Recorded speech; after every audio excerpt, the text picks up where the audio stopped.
You're listening to Whoa! Potluck.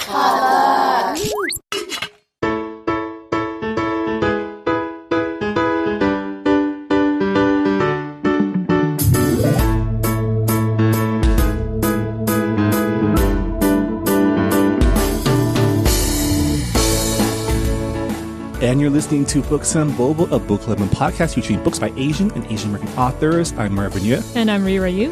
And for this episode, we have a very special interview with author C.B. Lee, who you may remember was the author of our June book club pick, Not Your Sidekick. Yeah, we wanted her on the podcast for over a year, and we finally got her. Hooray. Well, I mean, reading her book was the perfect excuse to invite her to the podcast. But yeah, we had a great talk with her about her experiences writing the book, the superhero genre, science fiction, fantasy, and all sorts of a good conversation. But before we get to our interview, a quick reminder that the book club pick for July is A Tale for the Time Being by Ruth Ozeki. So I hope you all are making some good progress in that book. Crack it open. Yeah, we'll talk about it later this month. But yeah, without further ado, here is our interview with C.B. Lee.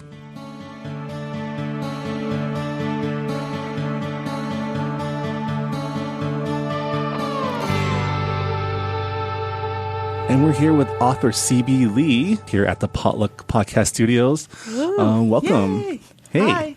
You're Thank the you so first much. author that we've had in this studio, by the way. I feel very honored. Thank you so much for having me. This is a very cool studio. I like it a lot.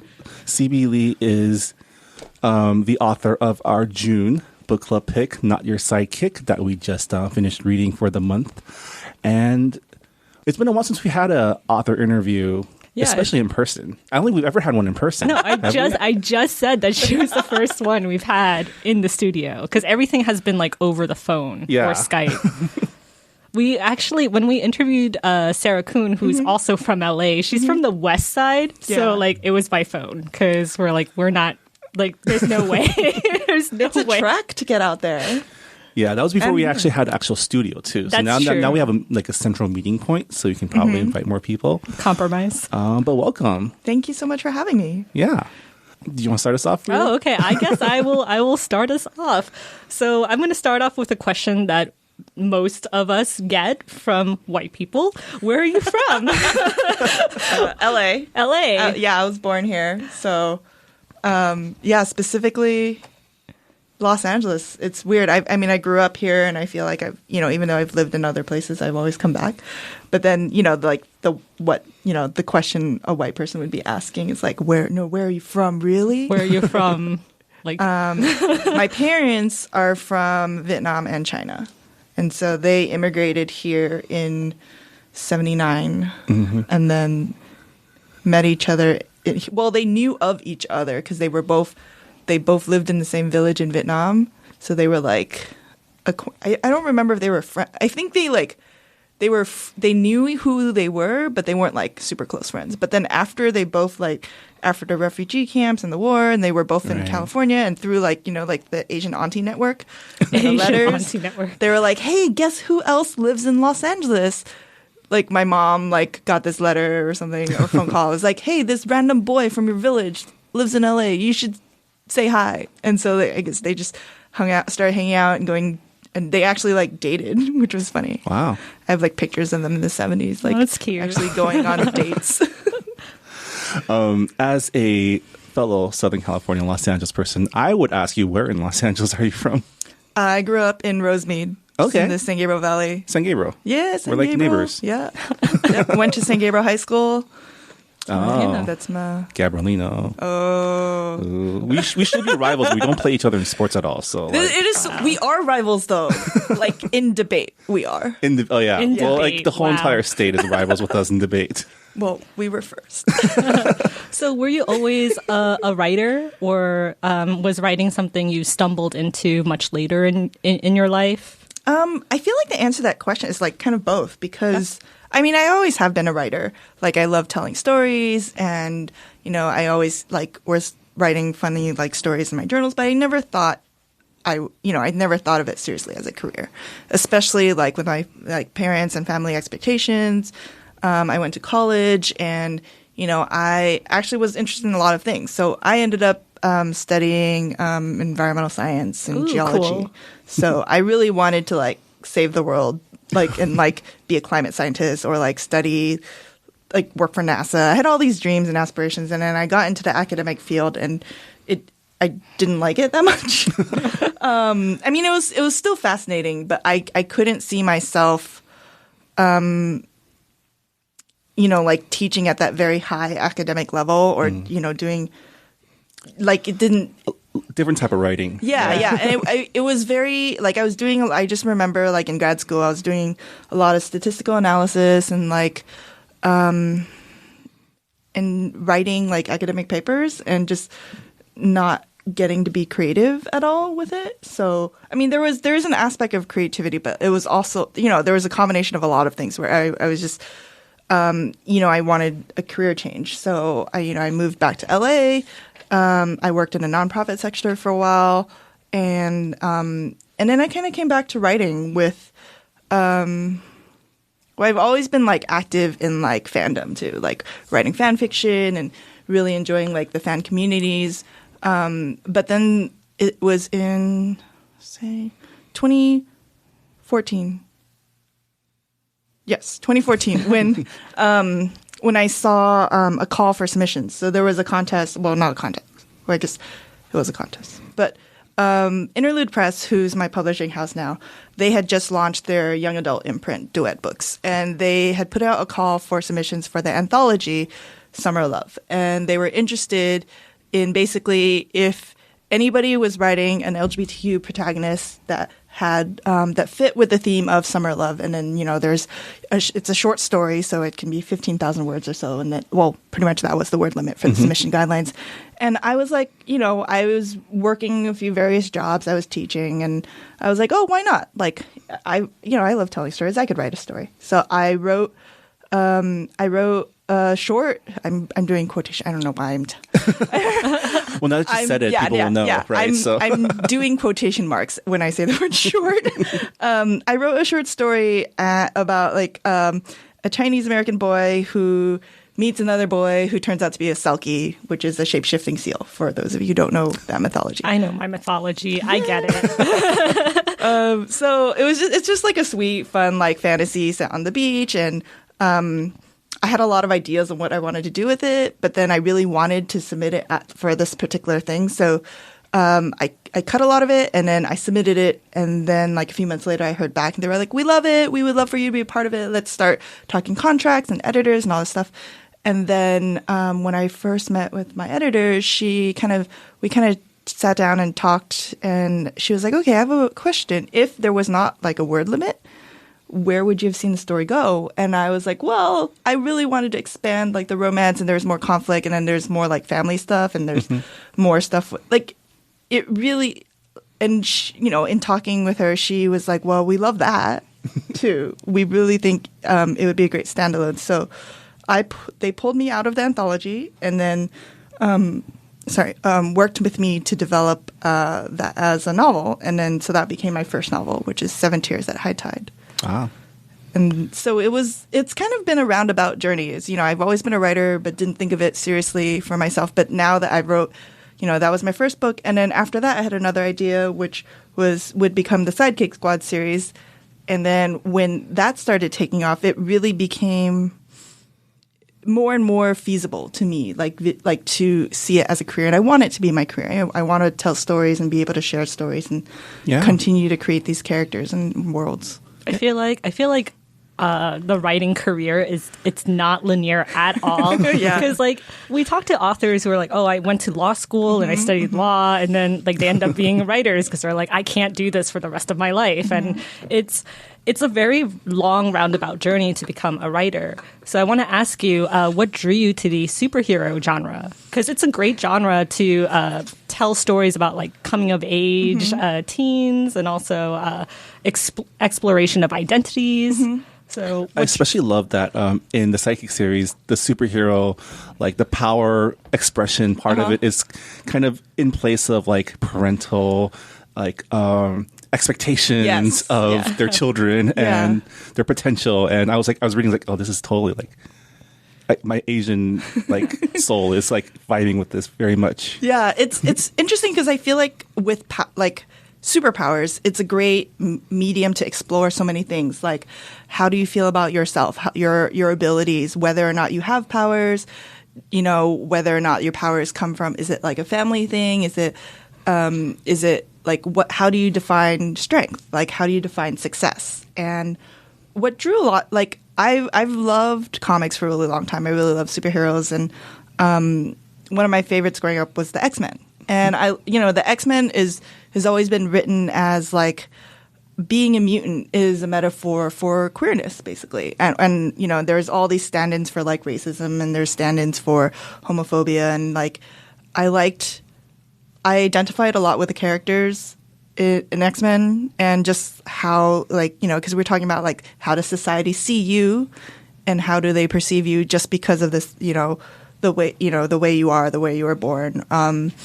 But I didn't want it to be a metaphor in my work. Mm-hmm. So I wanted, you know, I just thought about like, well, what if I wrote like superheroes that actually were queer? And that kind of was part of this story from the get-go, where I wanted to write a queer superhero story, and kind of the expectations and the powers in that way, when you were talking about Jess's parents, that actually folded into the story as I was developing her character. Because the very first scene I imagined for Jess, when I was visualizing the story, was a girl trying really, really hard to fly and failing. So she can't fly. And her dad can fly. Her mom has super strength.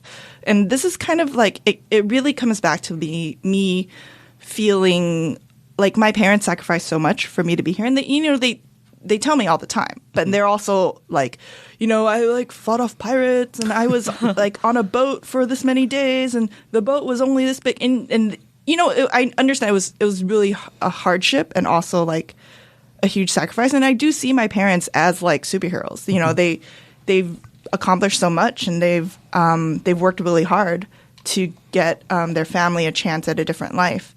And that kind of plays into like, you know, my own insecurities about like, well, am I doing my best to be the best person I can be? Am I fulfilling their expectations? What are my expectations? So I had really high standards for myself growing up. Like, you know, like Asian parents, you know, they want you to be very successful, and usually that tends to mean certain things, like you be a doctor, be a lawyer, be a pharmacist, whatever. Like, yeah. But we kind of came to an understanding, I think, also because of like cultural differences and also like communications, where to me what's important was like being able to have a career that I felt fulfilled in, and being creative, being able to share my stories with others. That's been really important to me, and it's been an interesting journey with my own parents, because they were like, oh, writing's a hobby. You're still doing that. That's cool. But you're also like, you're going to get a real job someday. I mean, it's what is a real job nowadays? No such thing. I mean, everything is real. Like, there's no, like, people always like in high school be like, oh, when you're out there in the real world, things are going to be different. I'm like, no.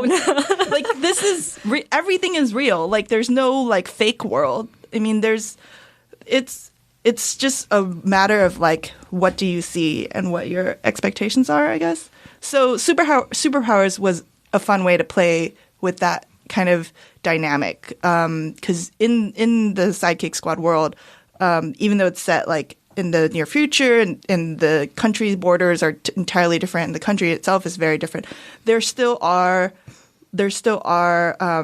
cultures, and there still are immigrant cultures. And so Jess is kind of that, she has that first generation feel. She's, you know, living in a like a desert town. Her parents are from the Southeast Asian Alliance, and like she has that diaspora of like feeling like she's not quite one culture or another. Yeah, I love that. I don't want to talk about the post-apocalyptic setting of the Sidekick series, because it was very fleshed out. And I was able to, you know, you're able to piece together the history and how, like, part of the reason that the book was really like, I really love the book, is because like the story is about like, even in the future, like people with power will like F with people without power. And even though your story is set in like what, like hundreds of years? Yeah, like the year 21, well, Oh gosh, I have a timeline on the Excel sheet already. But 2128 is when the huge X-29 flare happens. That's just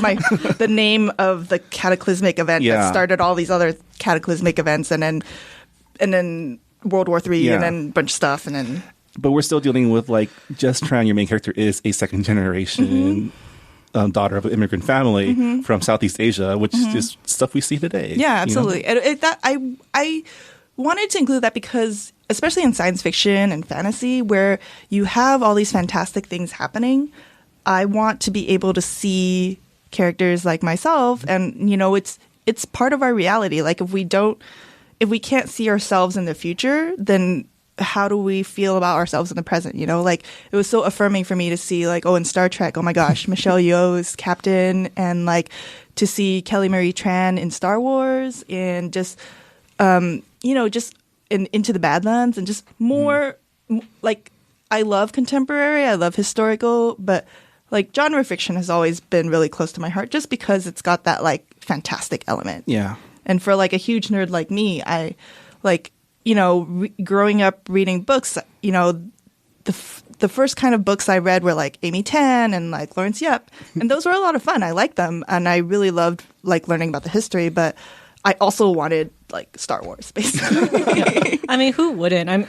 Fantasy has been dominated by white male authors for a really long time, and people are like, well, I can't picture Asian or black aliens. And it's just they all want to be Tolkien. You can picture dragons, but you can't picture people of color in space. People of color are orcs and elves.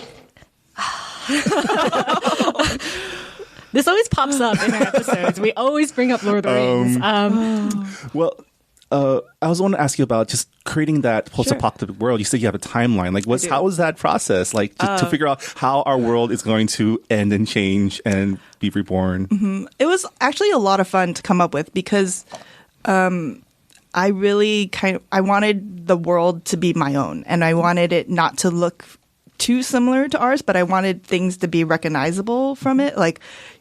Jess loves vintage weird stuff like DVDs. But there's also futuristic elements, everyone there's holograms everywhere, and everyone's communication is all streamlined, whereas everyone has a data exchange device, which is basically your phone, your wallet, your ID, and it's all on your wrist. And it's you can project holograms on it. And, I wanted to play with that fun sci-fi element. And then with the post-apocalyptic world, I love the genre because it's so cool to explore how things fall apart, how things get put together. And a lot of the things I've seen within the genre, particularly within dystopian fiction and post-apocalyptic fiction, is that there's a lot of focus on the struggle, right during the disaster. How do people deal with it? Who's eating each other? What are the riots and people fighting, and sort of a Walking Dead type scenario. Right. So that's very interesting. But I wanted to explore something where you get to see how has society rebuilt from that, and how has it come together in an entirely new way. The people in the North American Collective, which is the name of Jess's country, which is basically an amalgam of the entire North American continent, except the population is drastically lower than what you would expect of Canada, the United States, and Mexico, because of, the population has gone down a lot because of all these disasters and events. But it is very different, but also similar, because you get those human struggles, but you also get to play with oh, there's this weird thing in the middle of the desert. We don't know what it is. It's actually a shell of an old car, but and it's fun to play with those elements. Yeah, I really appreciated how this was a stress-free dystopian novel, because I love dystopian fantasy, but I get so stressed out, and I can't read it in one sitting.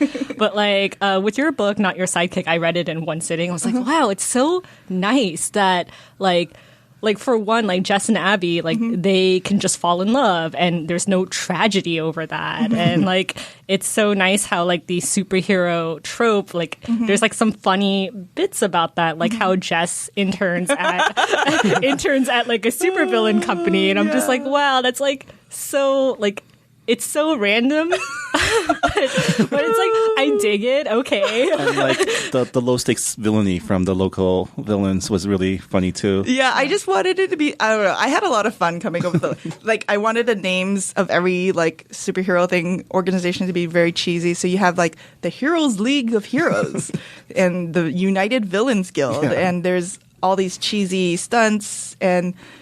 You know, as you know, the book, there's a reason why the villains are so like exaggerated, but they're almost there specifically to stir up trouble for the heroes. And it's part of this world where the main problem of the, you know, our world, you know, they've solved for clean energy, they've solved for, you know, high speed transportation, and they have, you know, pretty much solved for like poverty and hunger within their own country, but. You know, it's part of that infrastructure where I wanted to explore that, like, how could a society build a, you know, I wanted it to be hopeful. And I like that you were like, oh, it was kind of stress-free. Wow, this is the most optimistic dystopian society I've ever seen in a book. I would say it's probably like post-dystopia, right? Yeah. It is very much post-dystopia. Although there are more elements, you know, as Jess and her friends uncover kind of this huge, you know, conspiracy with the heroes and the villains, and then we learn more about this, you know, specific people within the league and the government, and then how there's more corruption in there. So it's not a perfect society, but it's not like terrible. yeah, there's a lot of like fun bits to it. You share the same identity as Jess. You're bisexual. You're Chinese, Vietnamese, American. Was it easy to like? I'm sure there were parts that were easy, but like there were definitely parts that must have been hard writing Jess. Can you share your experience? Yeah, absolutely. I think it's whenever you are very like personal with yourself, it's hard to be vulnerable in a way. Like a lot of like Jess's insecurities are like my own insecurities. Like, you know, I talked about living up to my parents' expectations, and so she struggles with that. And, you know, a lot of other things came really naturally. Like, there was a scene where she's, like, ordering banh mi, and then she's... Oh, my God, that scene. It's just, like, so I had so many feelings about that scene. Thank you. I actually didn't think about that much in the scene. I was like, the purpose of the scene was, like, she's hanging out, she sees her crush, and runs away. Because she's awkward. But the whole setup, I was like, what is she doing? What am I doing right now? I was at the time I wrote that I was in a banh mi shop and I had ordered Thai tea and a dak bit and this happens to me often enough where I know to just order in English, but sometimes I'll be like, oh, I'll try it in Vietnamese, and then I have a really bad accent. I already know this, but and then, you know, I was so annoyed. So it ended up in the book because I was just like, oh, and it was also during NaNoWriMo. So you just want to get in as many words as possible that day. So I was just like, I'm just going to write whatever. And this whole scene flowed out of me like within like 5 minutes. And it was great. And it ended up staying. And it's been really interesting just to feel like I didn't think it was a big deal at the time, but I had a lot of people reach out to me about like in emails and in person about like this particular experience. Yeah, it's like when I was in the East Coast, people relied on me to order at Chinese restaurants, and I would be like, I know the words, I know the dish, but I don't know the exact like correct way to pronounce it. It's like it's a very like second gen, like this feeling of like never feeling like you belong, feeling that there's like a gap between cultures. Because I definitely feel it. Like my Korean is like not superb, but funnily enough, my accent is okay. So it's like. So when I talk to people in Korean, they're like, "Oh, you must be like super fluent," and I'm like, "No, I'm not." Like, no, I'm not. And it's just like, oh, I don't really fit into the Korean culture and you know, like American culture. Well, yeah, like I'm an immigrant, so there's definitely gaps there as well. So it was a scene that I definitely like related to. But there's also the feeling that like I'm proud of my heritage. Yeah, I'm proud of my culture. I'm here because I love this food. Yeah. But I'm never going to be enough for the people running it because I'm already this other thing as well. Yeah, and it was interesting. Like I went back to China in, I don't remember the year, but it was a while ago. It was like 10 years ago or more.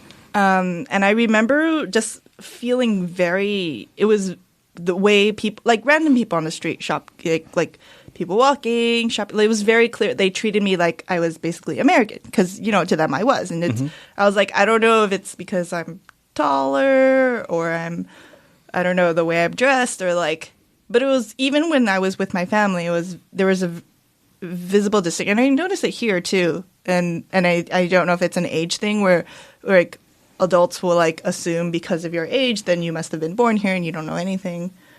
I'm not sure. I think it's like all of the above. Probably. Yeah. It's like a mixture of those things. Yeah.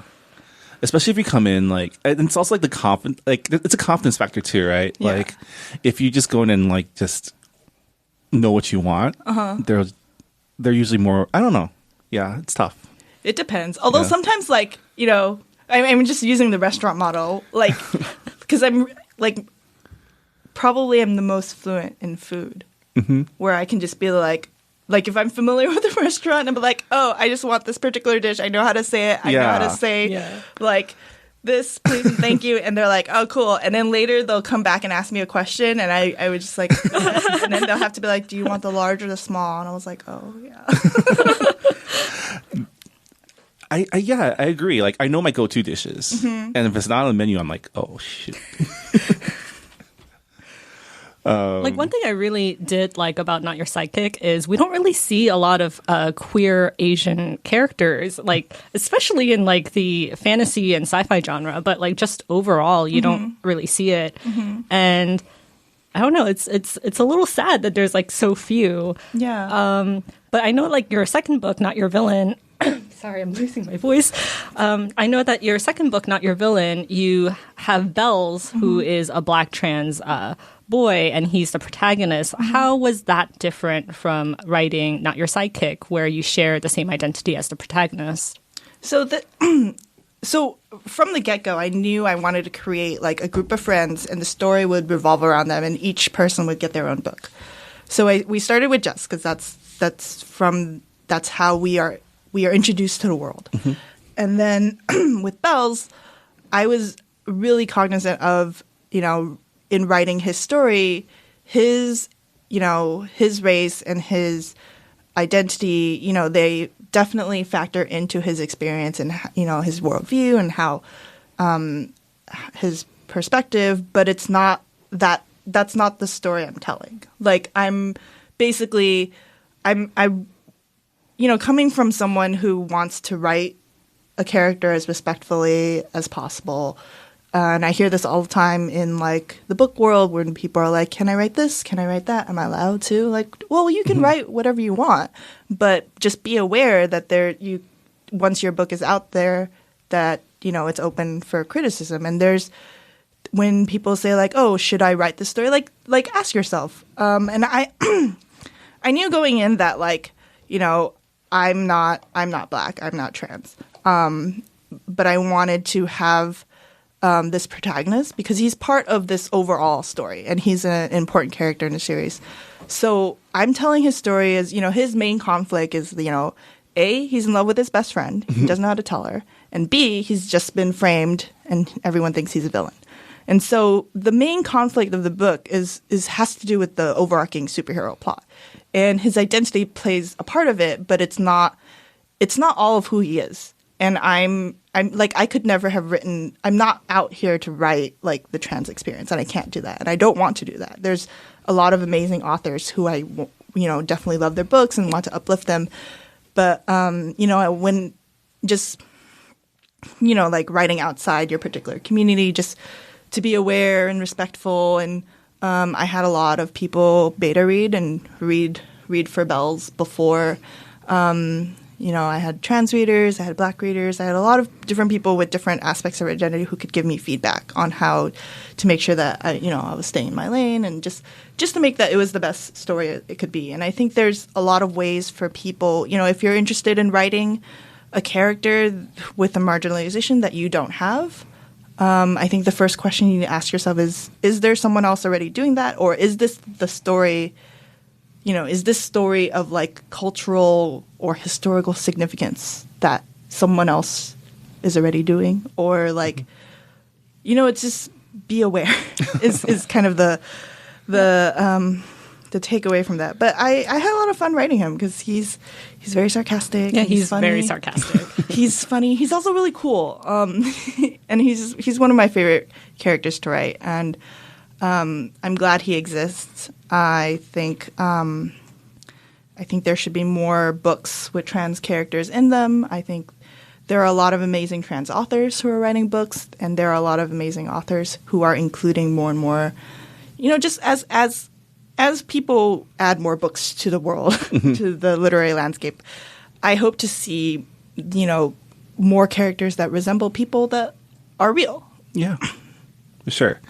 And, speaking of people that are adding more books to this world, ever since joining this book club, I've learned about the community of like Asian American, like YA science fiction fantasy writers and like Asian book Twitter. And how has it been like finding that community and being a part of that? It's been really rewarding. I think I don't think Not Your Sidekick could have succeeded without this community. And it was really overwhelming for me, actually, because when the title was announced, it was literally just the book cover and a blurb about this is what it's about. And then but I was also very clear because I was part of the cover design process from the get-go, and I know that's very unusual in publishing, but I'm at an indie house. Our art director is amazing, and we're a small house, so I had a lot of input, and I was like, I want it to be clear that she's Asian on the cover, and that's very important to me. And our cover designer is also Asian American, and she took all of my input and was created this beautiful work. And so when the cover was announced, I think it was April of 2016, and the book was going to be released in September of 2016. I had never seen just for me personally, had never seen just a single tweet, a single Tumblr post of mine take off so fast. I even with the Tumblr post, I wasn't even there for when Interlude announced it because I had work. So they announced it on Friday, and I was working Friday, Saturday, and then finally on Sunday I was like, oh, I should look at stuff. Stuff is happening.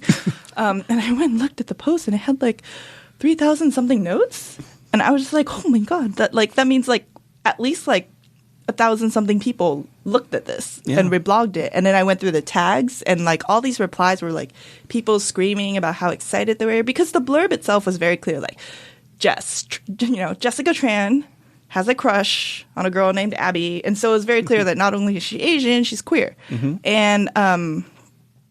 And I was so excited that everyone was excited. And then I went through the tags, and then I reblogged them with answers to the questions.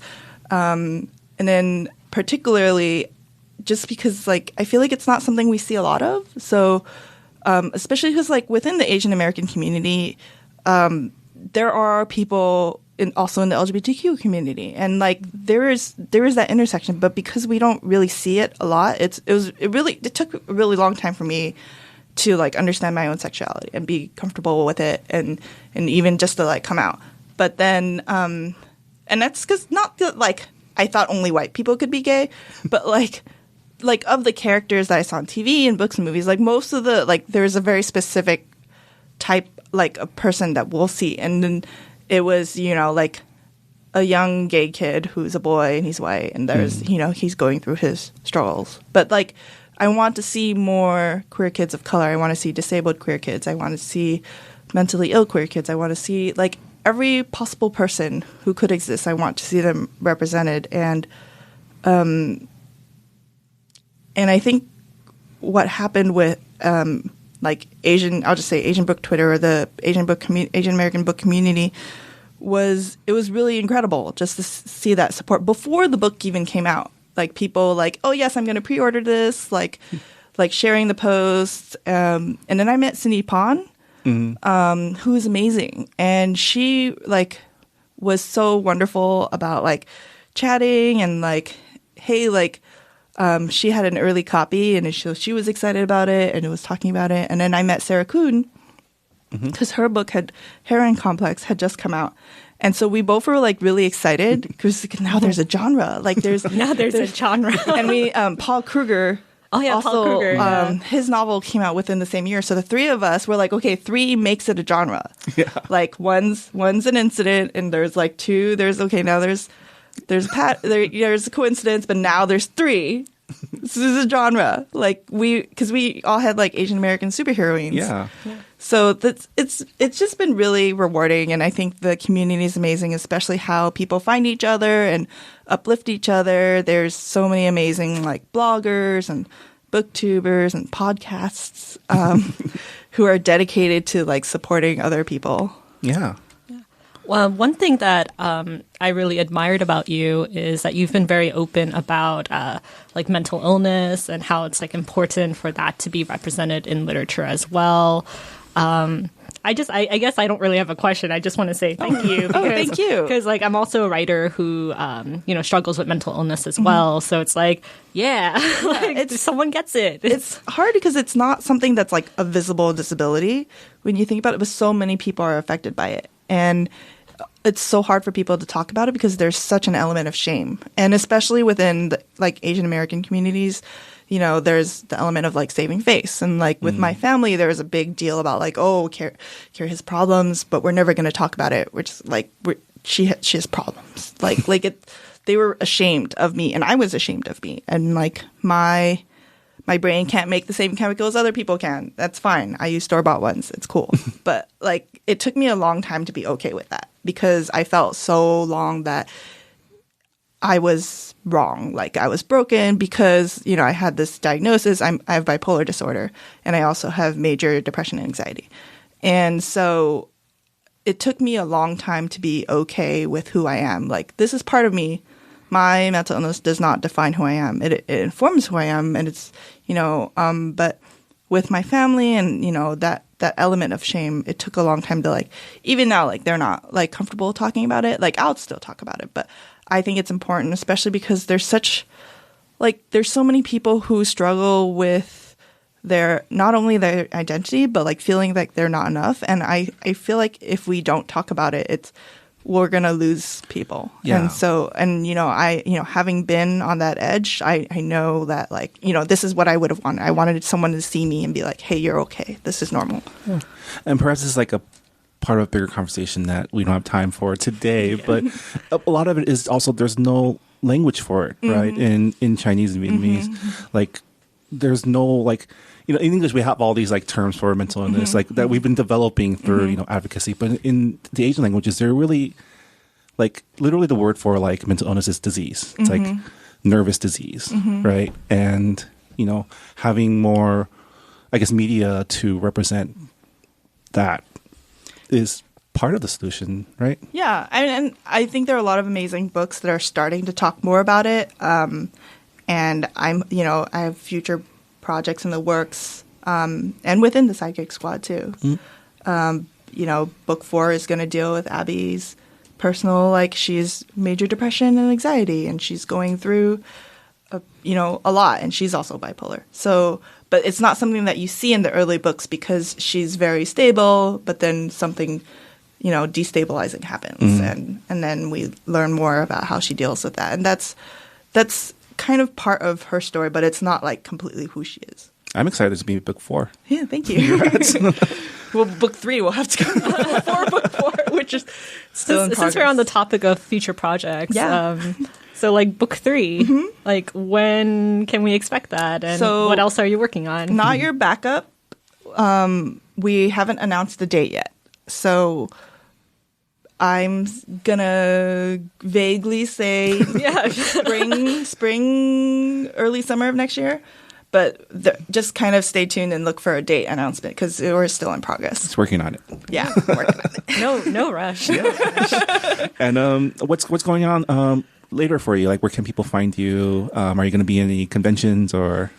You can always find me at my website, cb-hyphen. There's it's hyphen. Yes. cblee.com. there's a dash between CB and Lee.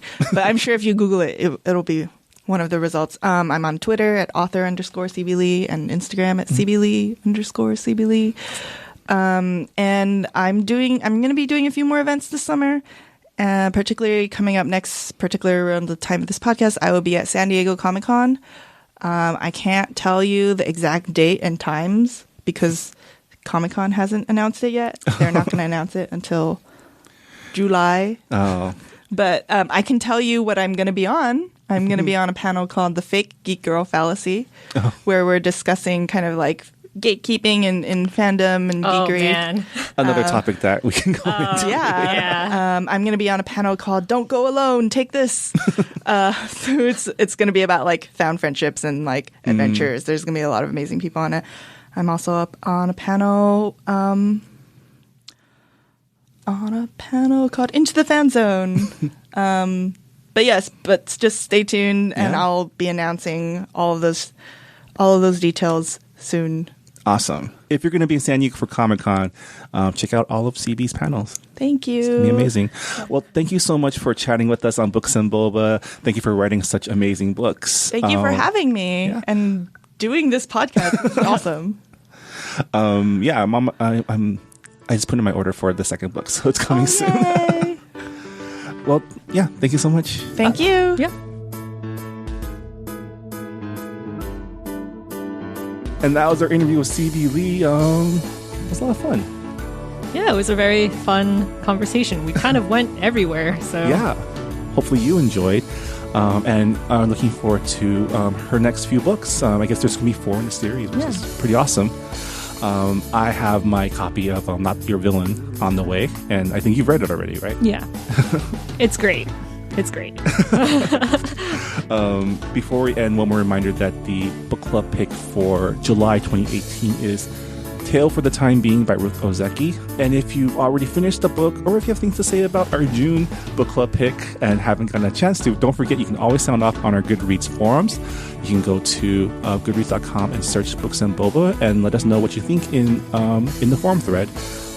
And we have a new website, if you haven't checked it out yet. Booksandboba.com now goes to a actual website where we'll be bringing you not only updates on our podcast, but also new releases and hopefully other great book recommendations because there are so many books by Asian and Asian American authors and we literally cannot go through all of them. So the best we can do is probably recommend people whatever they're looking for, whether it's like books by queer Asian American authors or just very specific subsets. We'll do our best to bring those to you.